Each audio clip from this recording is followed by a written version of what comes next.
E você acha o quê? Porque eu acho que, Rafael, é mais ainda, né? Porque a gente trabalha a cabeça, né, da criança. E aí, como é que faz?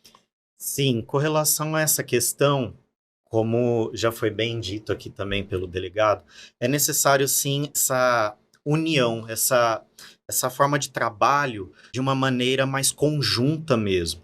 Não dá para a gente poder falar com relação à segurança ou à questão da própria criança ou adolescente dentro do ambiente escolar, a segurança dela, somente colocando como se fosse toda a responsabilidade num ponto só, né? Uhum. Ou é só questão da escola, ou é só questão dos pais.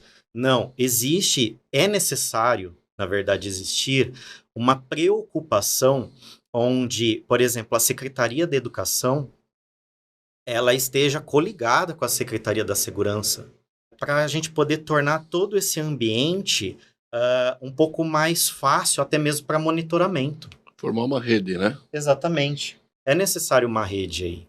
Então, quando a gente está falando a respeito da segurança nas escolas, nós estamos falando de algo que vai muito além só do processo educativo. Quando nós vemos essa realidade que aconteceu e faz pouco tempo ainda, quem é o culpado? Não dá para culpar uma pessoa só. É toda uma questão.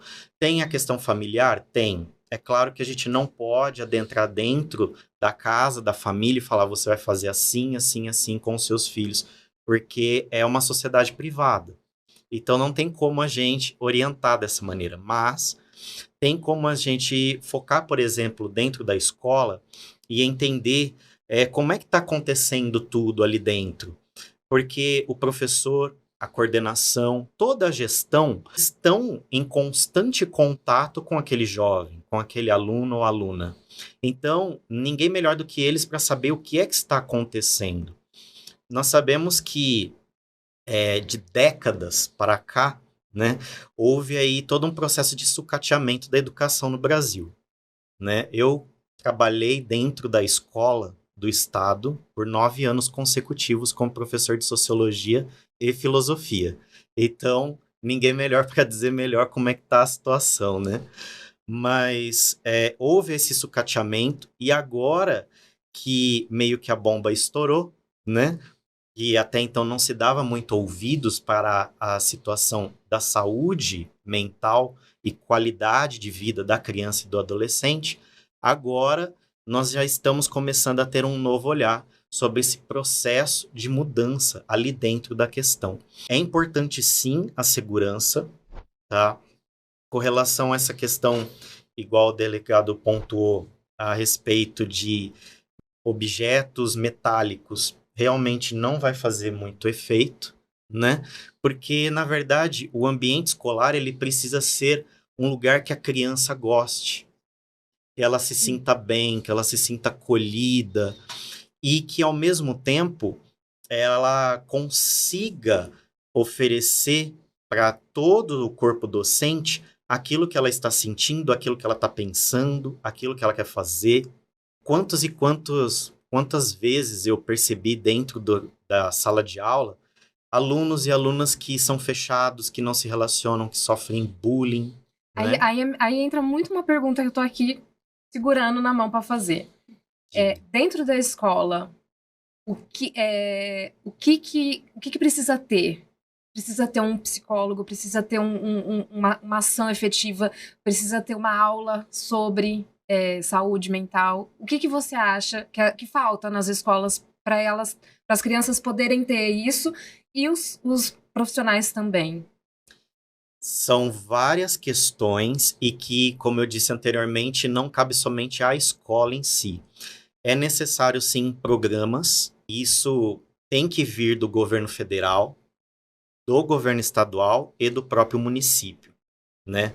Para que as escolas elas possam aí aprimorar e entender como é que elas vão poder trabalhar de uma maneira mais assertiva com todos esses alunos e alunas, tá? Algo muito positivo que tem ocorrido nesses últimos tempos, inclusive eu parei de dar aula vai fazer um ano agora, tá?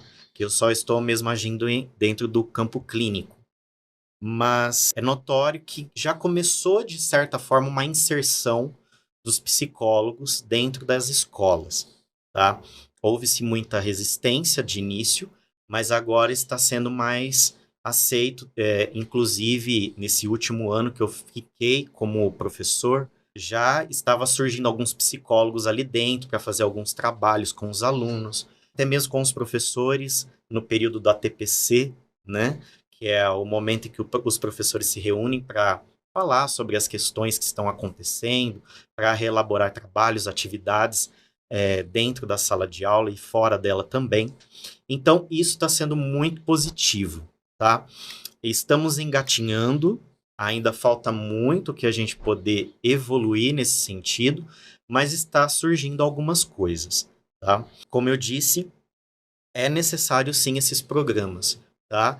Que vão além da escola, que são programas que precisam vir do próprio governo federal, estadual e municipal para que as escolas possam aí favorecer melhor os alunos, fazer com que eles se sintam bem, mais acolhidos e não tão excluídos, né?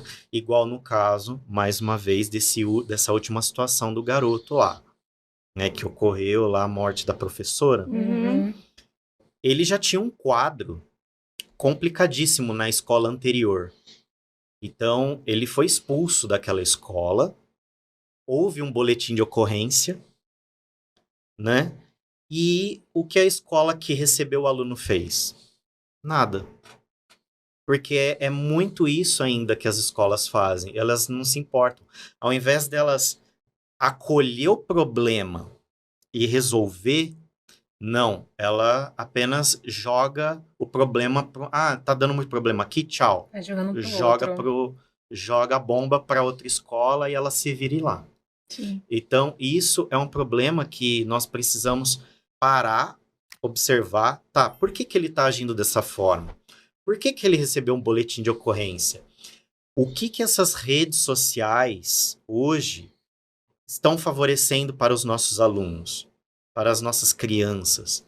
Então, é necessário também essa conversa com a família, entender por que o aluno tem esse determinado comportamento. Uhum. Os alunos, por experiência própria, tá? Como professor também, os alunos que mais tinham problema em sala de aula de comportamento eram os que mais tinham problemas em casa. É uma extensão, né? Exatamente. Uma extensão. A própria violência, né? Doméstica.